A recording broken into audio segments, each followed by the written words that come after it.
إن الحمد لله نحمده ونستعينه ونستغفره ونعوذ بالله من شرور أنفسنا وسيئات أعمالنا من يهده الله فلا مضل له ومن يضلله فلا هادي له وأشهد أن لا إله إلا الله وحده لا شريك له وأشهد أن محمدا عبده ورسوله أما بعد۔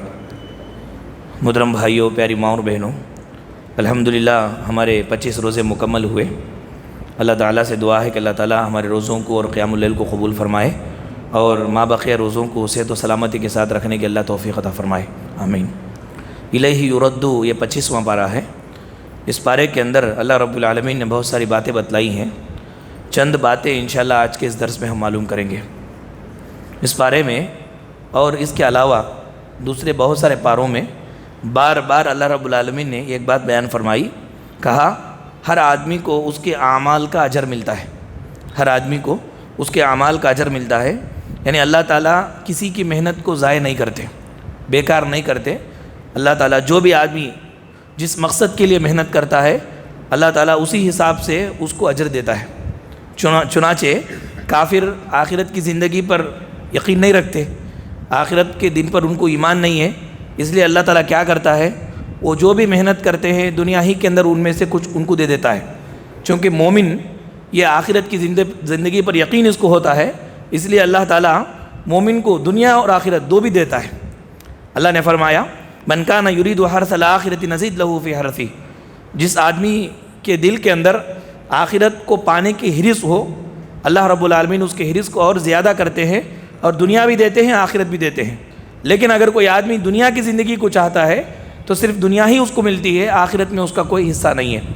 تو یہ ہماری محنت دو کام ہم کر رہے ہیں، ایک تو دنیا کے لیے محنت کر رہے ہیں، ساتھ ساتھ آخرت کے لیے بھی محنت کر رہے ہیں، تو ہماری محنت ضائع نہیں ہوتی۔ اللہ تبارک و تعالیٰ دنیا بھی دے رہا ہے، آخرت بھی دے گا انشاءاللہ۔ لیکن کافر کو صرف دنیا ہی ہے، اس لیے کافروں کے مال و دولت کو دیکھ کر، ان کے ریل پیل کو دیکھ کر اور ان کی دنیا کی ترقی کو دیکھ کر کبھی بھی افسوس نہیں کرنا چاہیے۔ وقتی دنیا ہی کے اندر ان کا وہ سب کچھ ہے، آخرت میں تو سوائے عذاب کے کیا ہے ان کے لیے۔ اس کے بعد اللہ رب العالمین نے بات بیان فرمائی، بندو بندیوں، یہ ایک بات یاد رکھ لو، ہمارا فیصلہ مبنی برحق ہوتا ہے، کبھی بھی ہمارے فیصلے پر اعتراض نہیں کرنا، بلکہ برحق فیصلہ ہوتا ہے، ہمارا فیصلہ پورے انصاف والا ہوتا ہے، اور اس میں تمہارے فائدے ہی فائدے ہیں ہمارے فیصلے میں۔ چنانچہ جو بھی فیصلہ اللہ کی طرف سے ہوتا ہے درست فیصلہ ہے، یہ بات ہم کو ماننا چاہیے۔ اللہ تعالیٰ کسی کو اندھا بناتا ہے، اندھا بننا اس کے لیے بہتر ہے، اس لیے اللہ اس کو اندھا بنایا۔ کسی کو للہ بناتا ہے، کسی کو لنگڑا بناتا ہے، کسی کو خوبصورت بناتا ہے، کسی کو بدصورت بناتا ہے، کسی کو چالاک بناتا ہے، کسی کو کنذہن بناتا ہے۔ جو جیسا لائق ہے جس آدمی کو، اللہ تبارک و تعالیٰ اس کو ویسا بناتا ہے۔ بس ہم لوگوں کو یہ دل کے اندر ایمان اور اطمینان ہونا چاہیے، اللہ کا فیصلہ برحق ہوتا ہے۔ ایسے ہی اللہ کسی کو امیر بناتا ہے، کسی کو غریب بناتا ہے۔ امیر بنایا اس کے حق میں وہ مناسب تھا، غریب بنایا اس کے حق میں وہ مناسب تھا۔ کئی مرتبہ ہم لوگوں نے دیکھا کہ جو غریب تھا اچانک اس کو سامان مل گیا تو باغی بن گیا، اور اس کے پیر رکتے ہی نہیں زمین پر، آنکھیں اوپر اٹھا کر کے دیکھتا ہے۔ اور کسی آدمی کو اللہ تبارک و تعالیٰ بہت دے کر کے اچانک چھین لیا تو دنیا ہی سے وہ چلا گیا، وہ ڈپریشن میں چلا گیا۔ یہ اللہ کو معلوم ہے کہ کس کو کیا کرنا ہے۔ فرمایا وَلَوْ بَسَطَ اللَّهُ الرِّزْقَ لِعِبَادِهِ لَبَغَوْا فِي الْأَرْضِ وَلَكِنْ يُنَزِّلُ بِقَدْرٍ مَّا يَشَاءُ إِنَّهُ بِعِبَادِهِ خَبِيرٌ بَصِيرٌ۔ اللہ تعالیٰ اگر انسان کی چاہت کے مطابق رزق بڑھا دیتا تو پھر سب ایک دوسرے پہ ظلم کرنے لگتے، بغاوت کرتے۔ نہیں ایسا کرتا ہے اللہ تعالیٰ، بلکہ اللہ تعالیٰ کو معلوم ہے وَلَكِنْ يُنَزِّلُ بِقَدْرٍ مَّا يَشَاءُ، اللہ تعالیٰ تقدیر کے حساب سے مناسب جس کو جتنا چاہیے اتنا اللہ تعالیٰ اتارتا ہے۔ اپنے بندوں کے تعلق سے کافی دیکھنے والا، کافی خبردار ہے، سب کے بارے میں معلوم ہے اس کو کہ کس کو کتنا دینے پر کیسا صحیح رہے گا، کس کو زیادہ دینے پر یہ جو ہے ڈنگے مارے گا، یہ سب اللہ کو معلوم ہے۔ برابر اللہ تعالیٰ اس کے مطابق اس کو روزی پہنچاتا ہے۔ اس کے بعد یہ یقین ہم کو رکھنا چاہیے کہ اللہ کا فیصلہ مبنی برحق ہوتا ہے، مبنی برحق ہے، جس کو جو ملا یہ اللہ کی طرف سے ملا ہے، اعتراض نہیں کرنا چاہیے۔ پھر اس کے بعد مومنوں کی چند عادتیں بتلائی، کہا کہ دنیا کا ساز و سامان جو آپ کو ملا ہے یہ بہت حقیر ہے، انسان کو جو بھی ملا ہے دنیا کے اندر معمولی ہے، حقیر ہے۔ بہترین اور ابدی نعمتیں تو اللہ کے پاس موجود ہے، اور اللہ کے پاس جو موجود نعمتیں ہیں کن کو ملے گی؟ چند کام کرنے والوں کو ملیں گی۔ پہلی بات ایمان لا کر کے ایمانیات میں مضبوط رہنے والے، دوسرا اللہ پر بھروسہ کرنے والے، تیسرا بڑے بڑے گناہوں سے بے حیائی سے بچتے رہنے والے، چوتھا غصہ جب آتا ہے تو معاف کرنے والے۔ یہ بہت بڑی بات ہے۔ غصے میں آدمی جب بڑا ہوتا ہے تو بدلہ لے لیتا ہے، لیکن غصے میں ہونے پر بڑا ہے اور معاف کرنا یہ بہت بڑی بات ہے۔ تو غصے میں آ کر کے معاف کرنے والا ہو، اور اسی طرح کوئی آپ کو نقصان پہنچایا، بدلہ تو آپ لے سکتے ہیں لیکن بڑا دل کر کے آپ نے اس کو بدلہ نہیں لیا، معاف کر دیا، تو ایسے لوگوں کے لیے ابدی نعمتیں جو جنت کے اندر ہے اللہ رب العالمین ان کے لیے دے گا۔ فما اوتیتم من شیء فمتاع الحیاۃ الدنیا، دنیا میں جو بھی ملا ہے تم کو مال و دولت کی شکل میں، پراپرٹی کی شکل میں اور اہل و عیال کی شکل میں، یہ معمولی دنیا کی چیزیں ہیں۔ اس کے بعد اللہ نے فرمایا ما عند اللہ خیر وابقا، اللہ کے پاس جو ہے وہ بہت بہتر ہے، بہت زیادہ باقی رہنے والا ہے۔ کس کے لیے؟ للذین آمنوا وعلی ربہم یتوکلون، اللہ مومن بندوں کے لیے اور اس کے اوپر بھروسہ کرنے والوں کے لیے۔ اس کے بعد اللہ تعالیٰ نے کہا کہ اللہ رب العالمین اولاد کی تقسیم کرتا ہے، وہ بھی اللہ کی مرضی سے ہوتا ہے اور وہ انسان کے لیے مناسب ہوتا ہے، اللہ کی طرف سے ہوتی ہے اولاد کی تقسیم۔ اللہ تعالیٰ دنیاوی انعامات دیتا ہے انسانوں کو، کسی کو کم دیتا ہے، کسی کو زیادہ دیتا ہے دنیاوی انعامات۔ چنانچہ ایسے ہی اولاد کا بھی معاملہ ہے، اللہ تعالیٰ کسی کو کیا کرتا ہے صرف بیٹے دیتا ہے، کسی کو کیا کرتا ہے بیٹیاں دیتا ہے، کسی کو دو مکس ملا کر کے دیتا ہے بیٹے بیٹیاں، کسی کو کیا کرتا ہے کوئی بھی نہیں دیتا، کچھ بھی نہیں دیتا۔ یہ اللہ رب العالمین کی تقدیر ہے، اس کی تقسیم ہے۔ ایک مومن بندے کو اللہ کی تقسیم پر راضی ہونا چاہیے۔ اللہ تعالیٰ اس کے حق میں کیا مناسب ہے اللہ کو معلوم ہے، ان کو معلوم نہیں۔ فرمایا کہ یہب لمن یشاء اناثا ویہب لمن یشاء الذکور، جس کو چاہتا ہے بچیاں دیتا ہے، جس کو چاہتا ہے بچے دیتا ہے، اور یزوجہم ذکرانا واناثا، جس کو چاہتا ہے بچے بچیاں دو بھی ملا کر کے دیتا ہے، ویجعل من یشاء عقیما، جس کو چاہتا ہے بانجھ بھی بنا دیتا ہے، کہ کچھ بھی اولاد نہیں دیتا۔ یہ اللہ رب العالمین کی طرف سے تقسیم ہے۔ ایک بندے مومن کو بغیر شکوہ شکایت کے اس کو مان لینا چاہیے، اس پر اس کو ثواب ملے گا۔ اس کے بعد یہ کہا کہ اللہ نے ہم کو پیدا کیا، اب ہمارے لیے ضروری ہے کہ اس کی بندگی کرے، اس کی غلامی کرے۔ ہمارے لیے ضروری کیا ہے؟ اللہ کی ہم غلامی کرے، بندگی کرے۔ چنانچہ اگر کوئی آدمی اللہ کی غلامی سے ہٹ کر کے خواہشات کا غلام بنتا ہے، اپنی منمانی خواہشات پر عمل کرتا ہے، تو یہ بہت بری بات ہے۔ فرمایا افرأیت، اے حبیب صلی اللہ علیہ وسلم، کیا آپ نے ایسے آدمی کو دیکھا من اتخذ الہہ ہواہ، اس کے دل کے خواہش کو اس نے خدا بنا لیا ہے۔ دل کے خواہش کو خدا بننے کا مطلب دل کی خواہش جو بولتی ہے وہ یہ کرتا ہے، تو یہ دل کے بت کا پجاری بن چکا ہے۔ اللہ نے فرمایا اس کے بارے میں وَأَضَلَّهُ اللَّهُ عَلَىٰ عِلْمٍ، علم بصیرت سب دینے کے بعد اللہ نے اس کو گمراہ کر دیا۔ وَخَتَمَ عَلَىٰ سَمْعِهِ وَقَلْبِهِ وَجَعَلَ عَلَىٰ بَصَرِهِ غِشَاوَةً، آنکھ پر، کان پر، اس کے دل پر اللہ نے مہر لگا دی ہے۔ یعنی ایک آدمی گمراہ ہوتا ہے علم نہ ہونے کی وجہ سے، یہ آدمی جو خواہش کی پیروی کرتا ہے علم ہو کر کے گمراہ ہو رہا ہے، اللہ تعالیٰ علم دے کر کے اس کو گمراہ کر دیتا ہے۔ تو خواہشات کی پیروی نہیں کرنی چاہیے، اللہ کی اطاعت اور فرمانبرداری کرنی چاہیے، کیونکہ ہم اللہ کے بندے اور اللہ کے غلام ہیں۔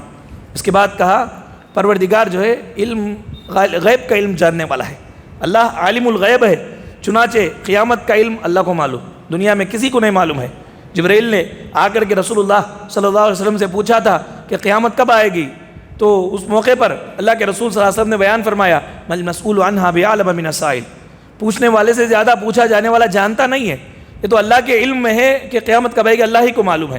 شگوفے میں کیا ہے پیدا، یعنی جو پھل نکلتا ہے، پھول نکلتا ہے، پھول میں کون سا پھل نکلے گا، کتنے مقدار تک وہ بڑا ہوگا، شگوفے کے اندر کیا ہے اللہ جانتا ہے۔ اور ماں کے پیٹ میں جو بچہ ہے، یہ بچہ کون سی حالت میں ہے، کیسا ہوگا، یہ بڑا ہو کر کے کب پیدا ہوگا، یہ سب کا علم اللہ تعالیٰ کو ہے، دنیا میں کسی کو نہیں ہے۔ اس کے بعد متقین کے لیے انعامات، 50 سالہ زندگی، 60 سالہ زندگی اللہ تعالیٰ کی رضامندی میں اگر ہم گزار دیں اور تقوی اور طہارت کے ساتھ دنیا سے چلے گئے، تو وہاں ہمارے لیے کیا کیا انعامات ہے، اس بارے میں اللہ نے فرمایا امن میں ہوں گے، کسی قسم کا خوف نہیں ہوگا۔ دنیا میں تو ہر طرف سے ہم کو خوف ہی خوف رہتا ہے، کسی نہ کسی، اگر کوئی خوف کی چیز نہ ہو، کم سے کم موت کا تو خوف رہتا ہے کہ کب موت آئے گی، ہم لوگوں کو نکل کر کے یہاں سے جانا ہے۔ لیکن قیامت کے روز متقی کو جو انعام ملے گا وہ امن میں ہوں گے، وہ کسی قسم کا خوف نہ ہوگا، باغوں میں بہتے چشموں کے درمیان میں ہوں گے، باریک دبیز ریشمی لباس پہنے ہوئے ہوں گے، اچھی اچھی حوروں سے ان کا نکاح کرایا جائے گا، ہر قسم کی پھلوں کی فرمائش ان کی پوری کی جائے گی، موت ان کو کبھی نہیں آئے گی، ہمیشہ کے لیے جہنم کے عذابات سے یہ نجات پا جائیں گے، بچ جائیں گے، ان کو جہنم کا عذاب اب نہیں ملے گا۔ یہ اللہ رب العالمین نے متقین کے لیے انعامات بیان فرمائے۔ اس کے بعد کہا قیامت تو ضرور آئے گی۔ قیامت آنے کی دلیل کیا ہے؟ قرب قیامت کیا ہے؟ قیامت قریب ہے بول کر کے ہم کیسے معلوم کریں؟ چند حالات اس بارے میں بتائے گئے۔ یہ حالات اگر آ گئے تو سمجھ لینا چاہیے کہ قیامت قریب ہے۔ کون سے حالات؟ قتل و غارت گیری زیادہ ہو جائے گی، اور فحش کی کثرت ہوگی، بے حیائی عام ہو جائے گی، اخلاقی برائیاں عام ہو جائے گی، کیریکٹر لیس ہو جائیں گے لوگ، بلکہ بے حیا بن جائیں گے، فحش کاری میں جو ہے زندگی گزاریں گے۔ تو یہ قرب قیامت کی نشانیاں ہیں، سمجھ لینا چاہیے کہ قیامت بالکل قریب ہے۔ اس کے بعد اللہ تعالیٰ نے ایک بات بیان فرمائی، کہا کہ نعمت پر غرور کرنا یہ عام طرز عمل ہے۔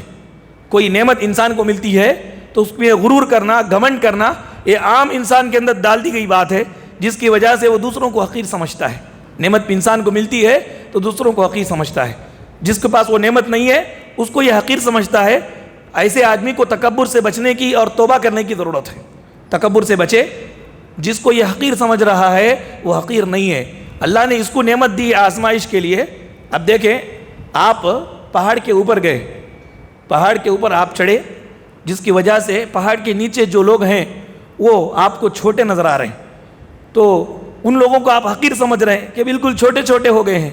تو لوگوں کو اگر آپ بولیں گے، مذاق اڑائیں گے، حقیر سمجھیں گے لوگوں کو، جو لوگ نیچے ادھر ادھر پھر رہے ہیں، آپ پہاڑ پہ کھڑے ہو کر کے لوگ کتنے چھوٹے ہو گئے ہیں دیکھو، تو آپ جس کو بولیں گے وہ بیوقوف سمجھے گا آپ کو، کیونکہ حقیقت یہ ہے کہ آپ اوپر گئے ہیں تو اوپر جانے کے بعد نیچے والی ہر چیز چھوٹی ہی نظر آتی ہے، لیکن وہ چھوٹی نہیں ہوتی، بلکہ آپ پھر نیچے آئیں گے تو وہ اپنی جگہ پر صحیح حالت میں رہے گی۔ اللہ تعالیٰ کسی کو نعمت دیتا ہے، اس کا یہ مطلب نہیں کہ دوسرے نیچے ہیں، بلکہ وہ اپنے اپنے مقام پر اللہ ان کو کیا کیا ضرورت ہے ان کو دے کے رکھا ہے۔ چونکہ آپ کو اللہ نے اونچا کیا ہے تو تکبر آپ کے اندر نہیں آنا چاہیے۔ یہ بات اللہ رب العالمین نے بیان فرمایا۔ اس کے بعد کہا رحمت اللہ تعالیٰ کی، یہ اللہ تعالیٰ ہی لوگوں میں تقسیم کرتا ہے۔ اللہ تعالیٰ کی رحمت اللہ تعالیٰ ہی لوگوں میں تقسیم کرتا ہے۔ اگر انسانوں میں سے کسی کے ہاتھ میں دے دیا جائے رحمت کو تقسیم کرنے کا معاملہ، انسانوں میں سے کسی کے ہاتھ میں دے دیا جائے تو کیا ہوگا؟ وہ آدمی سب خیر اپنے لیے رکھ لے گا، دوسروں کے لیے کچھ نہیں دے گا، سب اپنے لیے رکھ لے گا۔ یہ تو اللہ تعالیٰ ہے، کان نچوڑ کر کے دوسرے کا حق دوسروں کو دلواتا ہے۔ آدمی نہ چاہتے ہوئے بھی اس کو دیتا ہے، کیونکہ یہ اللہ تبارک و تعالیٰ دلواتا ہے اس کو۔ اہم یقسمون یعنی قسمت ربک نحن قسمنا بینہم معیشتہم فی الحیاۃ الدنیا، یہ اللہ تبارک و تعالیٰ کی تقسیم میں آ کر کے انٹر ہوں گے۔ اللہ تعالیٰ تقسیم انسانوں کے اندر اللہ نے تقسیم فرمائی ہے، یہ اللہ کی جو تقسیم ہے وہ بہتر تقسیم ہے۔ انسان کے ہاتھ میں اگر دے دیں کہ تم تقسیم کر دو ہماری رحمت کو، یہ کیا کرے گا؟ اپنے لیے، اپنے گھر والوں کے لیے، اپنے بیوی بچوں کے لیے رکھ لے کر کے سب کو خلاش بنا دے گا۔ لیکن اللہ تعالیٰ تقسیم کی ذمہ داری اپنے ہاتھ میں لے لیا ہے، اور برابر انسان جس کو چاہتا ہے، جس کو نہیں چاہتا ہے، نہ چاہتے ہوئے بھی اللہ تعالیٰ کی رحمت جو اس کے ذریعے سے نکلتی ہے تو اس کو پہنچاتا ہے۔ یہ بات اللہ رب العالمین نے بیان فرمائی، اور بہت ساری چیزیں اس بارے میں اللہ نے بیان فرمائی ہے۔ اللہ تعالیٰ سے دعا ہے کہ اللہ رب العالمین ہم تمام لوگوں کو قرآنی احکامات پر عمل کرنے کی توفیق عطا فرمائے۔ جب تک دنیا فانی میں اللہ ہمیں زندہ رکھے، ایمان اسلام کی حالت میں زندہ رکھے، ہمارے روزوں کو اور ہمارے قیام اللیل کو قبول فرمائے، اور ان کے بدلے میں دنیا اور آخرت کی کامیابی اللہ تعالیٰ ہمیں عطا فرمائے۔ آمین وآخر دعوانا الحمد للہ رب العالمین۔ سبحانک اللہم و بحمدک، اشہد ان لا الہ الا انت، استغفرک و اتوب الیک۔